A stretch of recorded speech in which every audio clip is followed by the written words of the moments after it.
Hello mga ka-TikTok ni Poklad. Nandito tayo ngayon sa light display ng Niagara Falls. Tara, samahan nyo ko.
Okay mga ka-TikTok ni Poklad, dito naman tayo sa malapit sa power generation nuclear power station ng Ontario.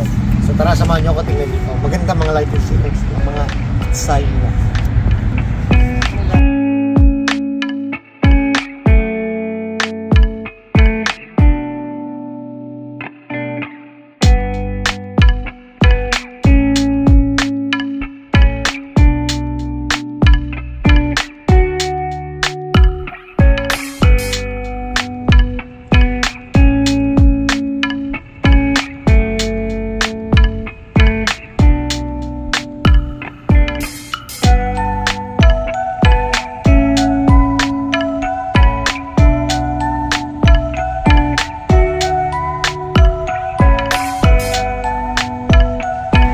Ito ngayon yung pinagmamalaki namin dito sa Niagara, ang Falls Light Display.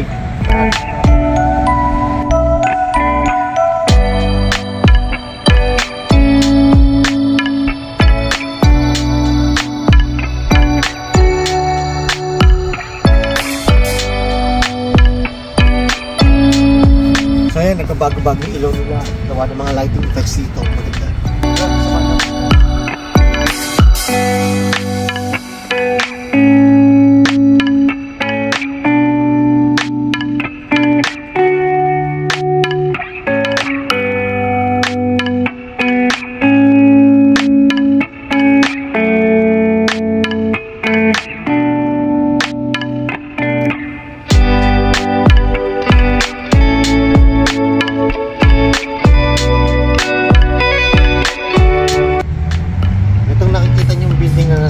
Ito yung sinaunang panahon na power station ng Ontario. Tawagin natin dito is OPG. Yan siya. Ginawa na siyang exhibit museum na museum na. natin dyan, yung mga turbine na malalaki. Tara, samahan niyo ako.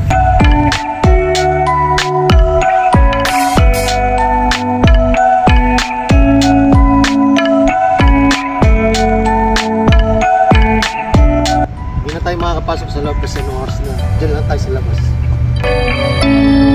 Papasok tayo.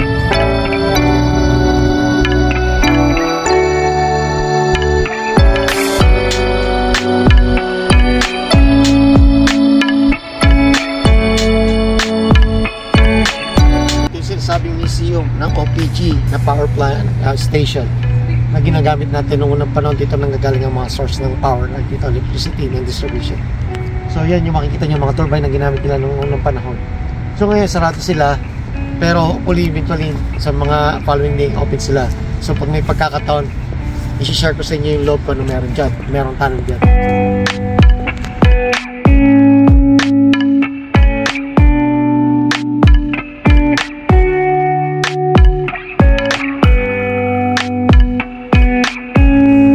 So ito yung makikita natin noong unang panahon na sinasabi lang power plants. So ito yung sa mga power plants, yung makikita nyo mga building dito, mga sinaunang building.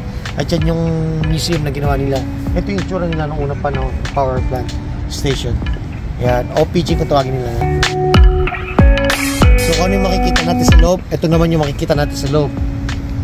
Ayan, ito yung makikita natin yung mga malalaking turbine, yan yung ginagamit nila doon. Yan, pagka bukas yan, pwede makikita mo dyan yung mga ginamit nilang makina, yung equipment para sa electricity. Hello mga TikTok ni Paklat, nandito tayo ngayon sa, ito isa sa Niagara Falls na site ng Ontario, Canada. So kung makikita nyo, ito nandito tayo ngayon sa Canada, Ontario. Ito yung Niagara Falls, sa kabila nyo, yan yung USA, which is napakaganda rito sa Niagara. So makikita nyo maraming lights, especially today, it's a season holiday coming December 24. Okay guys, let's watch that. Ito guys, ito mga ka-TikTok ni Paklat, ito yung Niagara Falls, sa likod na, pinakamalapit. So, tignan nyo.